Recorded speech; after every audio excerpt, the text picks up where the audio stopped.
এলিনা প্রবালের সাথে বসে থাকতে থাকতে একটা সময় ক্লান্ত শরীরে ঘুমিয়ে পড়ে। ঘুম ভাঙে অরুময় বাবুর ডাকে, আর অনেকগুলো মানুষের কোলাহল কানে আসে এলিনার।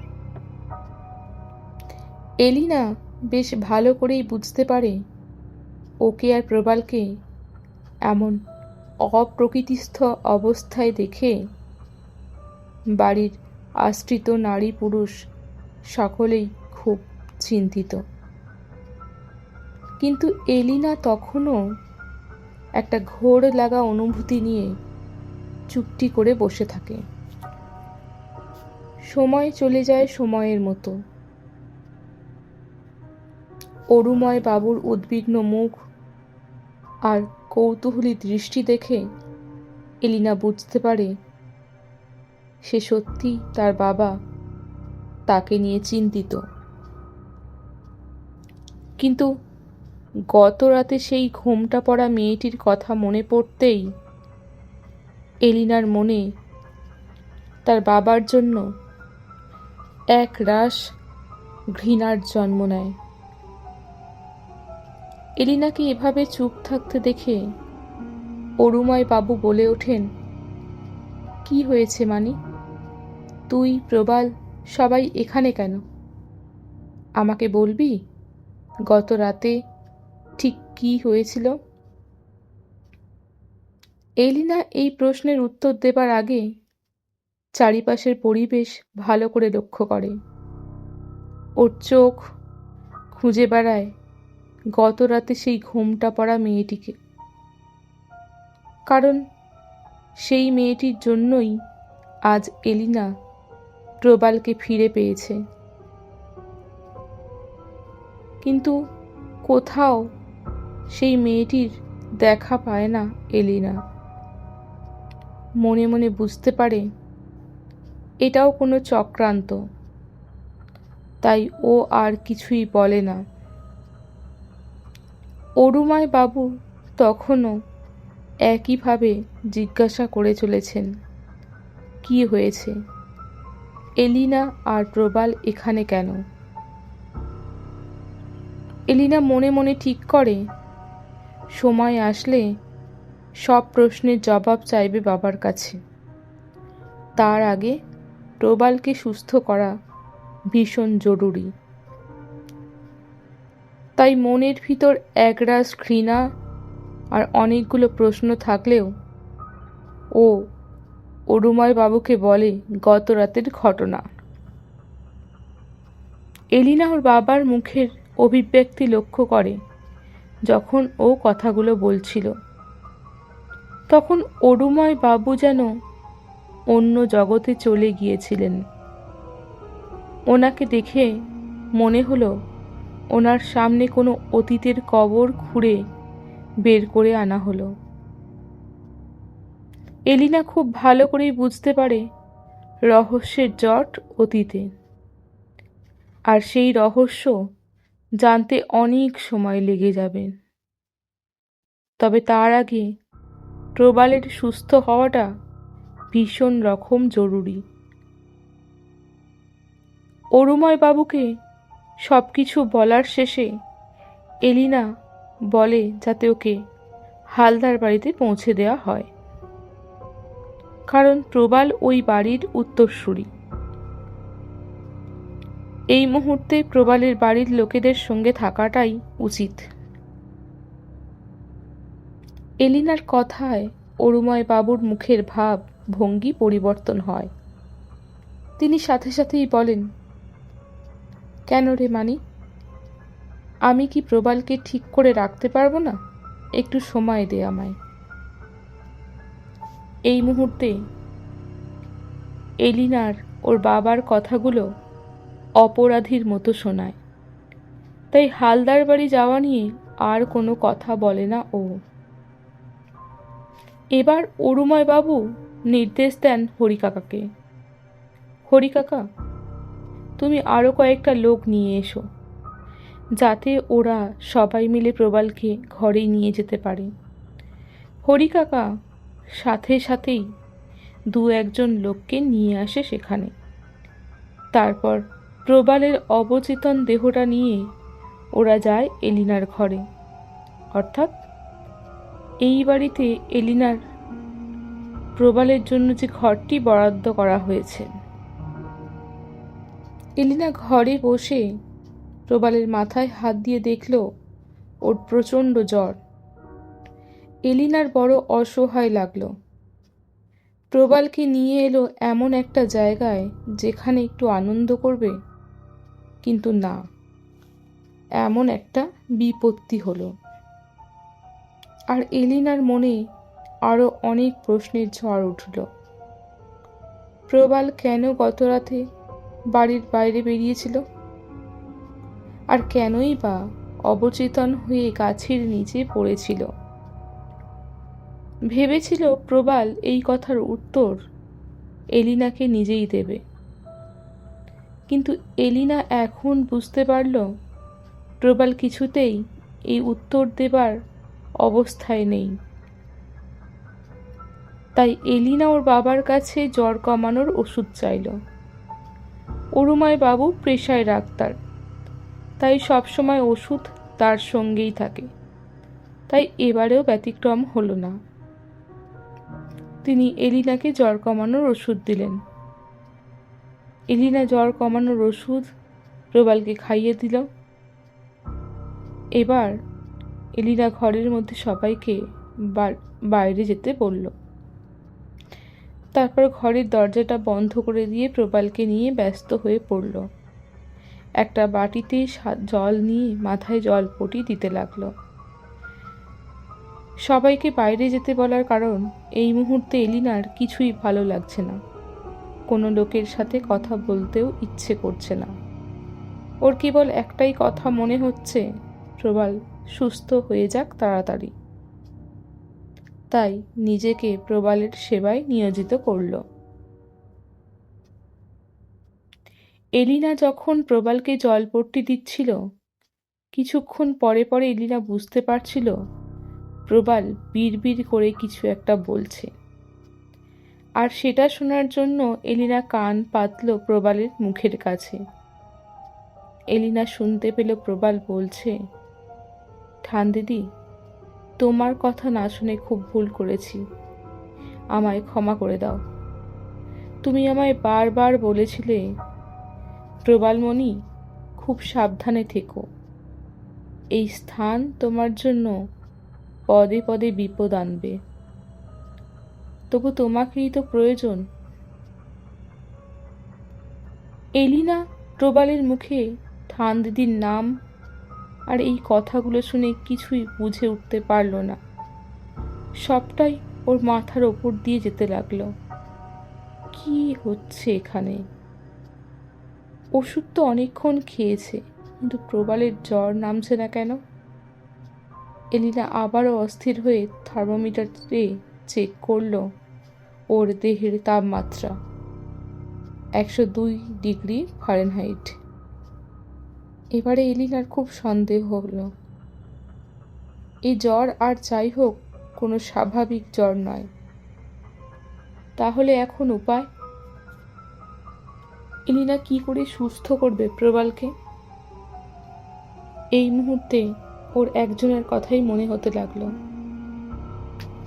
অথচ এখনো পর্যন্ত সে তাকে নিজের শত্রু বলেই জানে।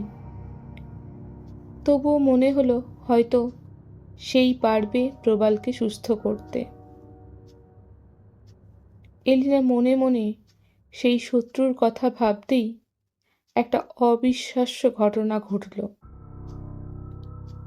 ও যে ঘরে আছে সেই ঘরের দক্ষিণ পূর্ব জানালায়, অর্থাৎ ঈশান কোণের জানালায় একটা আলোর বলয় সৃষ্টি হলো, আর সেই আলোর বলয় থেকে একটা সূক্ষ্ম আলো দেখতে পেল এলিনা। এলিনা যে শত্রুর নাম মনে মনে এনেছিল, হ্যাঁ, সেই শত্রুই। ঠান দিদি এসে দাঁড়ালেন সেই আলোর বলয় থেকে। এবার তিনি এলিনার দিকে তাকিয়ে বললেন, আজ তুমি না ডাকলে আমি এই ঘরে প্রবেশ করতে পারতাম না। আমি এসেছি শুধু তোমার ডাকে। এলিনা, তুমি এখনো অনেক কিছু জানো না, এখনো অনেক কিছু জানার বাকি। তাই তুমি মিছিমিছি আমাকে দোষী ভাবছ। আসল দোষী তোমার চোখের সামনেই আছে, তাকে শুধু তোমাকে চিনে নিতে হবে, আর সেটা মাত্র সময়ের অপেক্ষা। সবই কালচক্রের আবর্ত, আর আমিও আছি এই কালচক্রের আবর্তেই। হয়তো খুব বেশি দিন সময় লাগবে না তোমার কাছে সবটা পরিষ্কার হতে, তবে বলবো, যখন তুমি এই রহস্যের মধ্যে জড়িয়ে পড়েছ, তাই তুমি খুব সাবধানে থেকো। প্রবাল মুনির তোমাকে খুব প্রয়োজন। আর দেখো, আমি আবারও তোমার হাতে এই মণিটি দিলাম।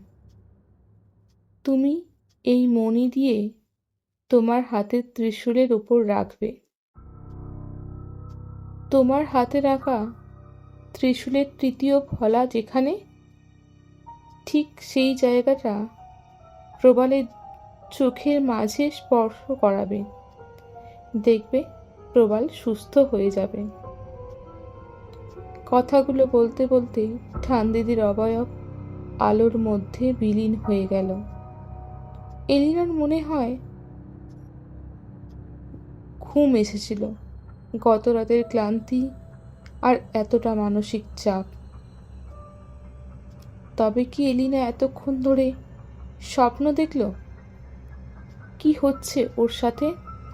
এসব কথা এলিনা যখন ভাবছে, ঠিক তখনই এলিনা লক্ষ্য করল তার হাতের মুঠোয় একটা মণি জ্বলজ্বল করছে। এলিনা হাতের মুঠো খুলে মণিটা ভালো করে পর্যবেক্ষণ করল। আর তখনই স্বপ্ন নাকি সত্যি সেটা এলিনা জানে না, ঠান দিদির বলা কথাগুলো ওর মনে পড়ল। আর মনে হলো এই মুহূর্তে এই উপায়ই প্রবালকে সুস্থ করে তুলবে।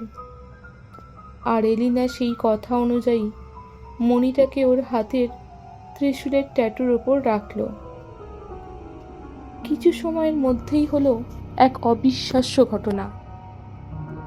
ওর হাতে আঁকা ত্রিশূল এই তৃতীয় ফলাটা উজ্জ্বল হয়ে উঠল। এলিনার হাতটা নিজে থেকেই কেঁপে উঠল। এবার এলিনা ঠান দিদির বলা কথা অনুযায়ী সেই ত্রিশূলের ফলাটা প্রবালের দুই চোখের মাঝখানে স্পর্শ করালো। এলিনা দেখতে পেল কপালে টিপ পড়লে যেমন লাগে, ঠিক তেমনই প্রবালের দুই চোখের মাঝখানে একটা আলোর টিপ। এবার প্রবালের শরীরটা কেঁপে উঠল সামান্য। এলিনা এবার নিজের ডান হাতটা প্রবালের শরীর থেকে সরিয়ে নিল। আর কিছুক্ষণ পরে এলিনা প্রবালের গায়ে হাত রাখল। এলিনা প্রবালের গায়ে হাত রাখতেই বুঝতে পারল ওর গায়ের তাপমাত্রা আবার স্বাভাবিক হয়ে গেছে। শরীরে আগের মতো তাপ নেই। এলিনা খুব ভালো করেই বুঝতে পারল যে ঠান দিদি আর যাই হোক না কেন, ওদের কোনো বিপদ চায় না। তাহলে এত কিছু ঘটনা, সেসবের পেছনে কে আছে? আরও অনেক প্রশ্নের ঝড় উঠল এলিনার মনে। কিন্তু তখন এলিনা দেখতে পেল প্রবালের জ্ঞান ফিরছে। প্রবাল ধীরে ধীরে চোখ খুলে তাকাচ্ছে। এলিনাকে দেখে আবেগে নাকি ভয়ে সেটা জানে না, কেঁদে উঠল প্রবাল। এলিনা তখন তাকে একজন অবোধ শিশুর মতো সান্ত্বনা দিতে লাগলো। ঠিক যেমন করে মা তার সন্তানকে আগলায়, তেমন করেই প্রবালকে আগলে রাখল এলিনা। এলিনা বুঝতে পারল কিছু একটা কারণ, এমন কোনো ঘটনা যা প্রবালের স্নায়ুর উপর অস্বাভাবিক চাপ সৃষ্টি করেছে, আর তার ফলেই প্রবালের এই অবস্থা। তাই এখন যে কোনো উপায়ে প্রবালকে একটু হলেও সুস্থ করতে হবে। এলিনা এবার উঠে গিয়ে দরজাটা খুলল।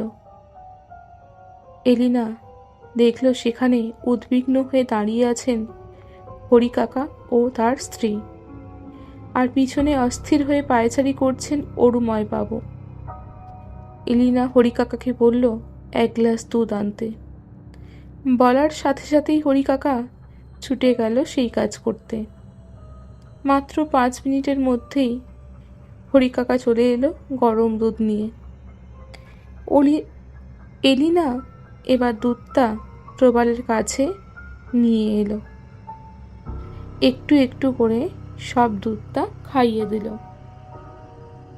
এবার প্রবাল যেন একটু সুস্থ বোধ করল, আর ধীরে ধীরে উঠে বসল বিছানার উপর। তখন ঘরের মধ্যে অরুময় বাবু প্রবেশ করেছেন।